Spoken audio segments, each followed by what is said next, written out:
สบายดีทุกท่านเคยประสบปัญหาเหล่านี้บ่ขาดทุนปรับปรุงและยกระดับเทคโนโลยีเข้าในการพัฒนาธุรกิจอยากปรับปรุงผลิตภัณฑ์หรือเพิ่มปริมาณการผลิตแต่บ่มีทุนเพียงพอมื้อนี้พวกเรามีข่าวดีมาบอกกองทุนส่งเสริมจุลวิสาหกิจขนาดน้อยและกลางหรือทสว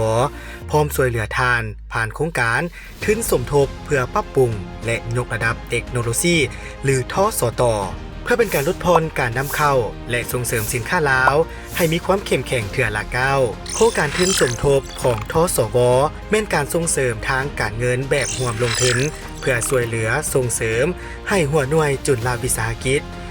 จขนาดน้อยและกลางหรือจนก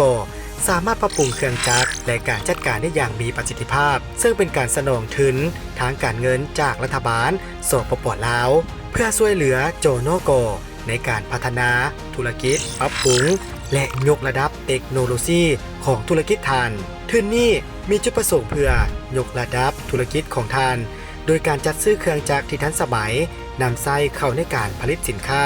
และการบริการเพื่อเพิ่มความสามารถในการแข่งขันและการขยายตัวของธุรกิจทุนโครงการทสตมีมูลค่าสมทบสูงสุดบ่เกิน175ล้านกีบต่อโครงการและแบ่งเป็น2ประเภทคือ 1. ประเภทรวมหมู่รวมมีสหกรณ์สมาคมหรือกลุ่มผู้ผลิตทสวให้การสมทบทุนสูงสุดบ่เกิน175ล้านกีบและ 2. ประเภทบุคคลรวมมีจนกโดยให้การสมทบทุนสูงสุดบ่เกิน115ล้านกีบโดยทุนที่ผู้ขอทุนจะได้รับแม้นจะแบ่งตามขนาดของวิสาหกิจนั่นเอง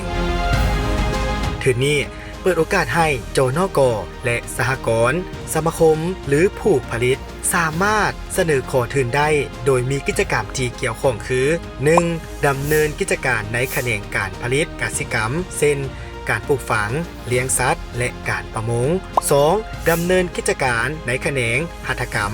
3. ดำเนินกิจการในแขนงท่องเที่ยวและบริการเป็นต้นเช่นระบบการบริหารการค้าที่ติดพันกับการพาท่องเที่ยวภายในประเทศ 4. ดำเนินกิจการในแขนงอุตสาหกรรมปรุงแต่งกสิกรรม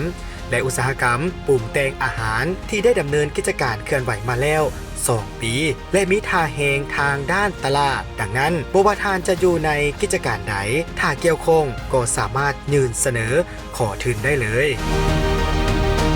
1. ซื้อเครื่องจักรอุปกรณ์การผลิตที่ทันสมัยเข้าในการผลิตสินค้า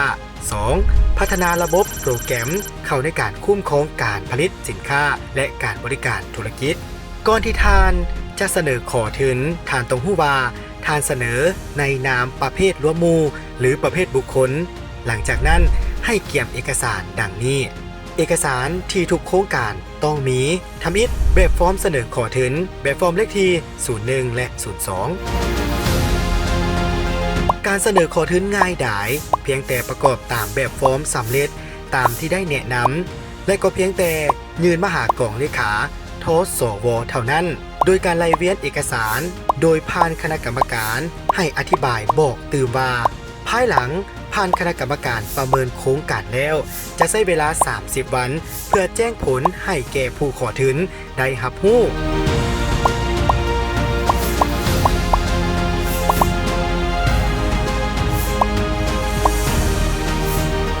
แล้วเคล็ดลับเพื่อให้โครงการผ่านมีอย่างแดต้องเป็นโครงการที่ช่วยเหลือในการจัดซื้อเครื่องจักรและระบบโปรแกรมบริหารโดยมีจุดประสงค์เพื่อลดผ่อนแรงงานลดผ่อนเวลาลดผ่อนต้นทุน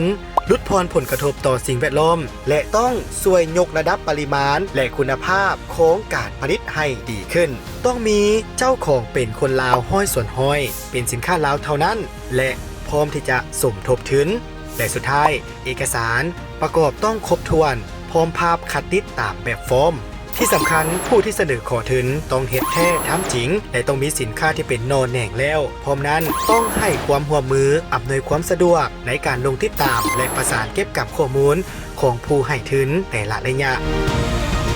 ถึงเวลาแล้วที่ท่านจะพัฒนาธุรกิจของตนเองให้เติบใหญ่ทสวพร้อมยืนอยู่ข้างทานตลอดเส้นทางอย่าลังเลที่จะก้าวไปข้างหน้าโครงการทสตพร้อมเป็นกำลังสำคัญให้ทานบรรลุสู่ความสำเร็จทางธุรกิจ เริ่มต้นเสนอโครงการของท่านมือนี่เลย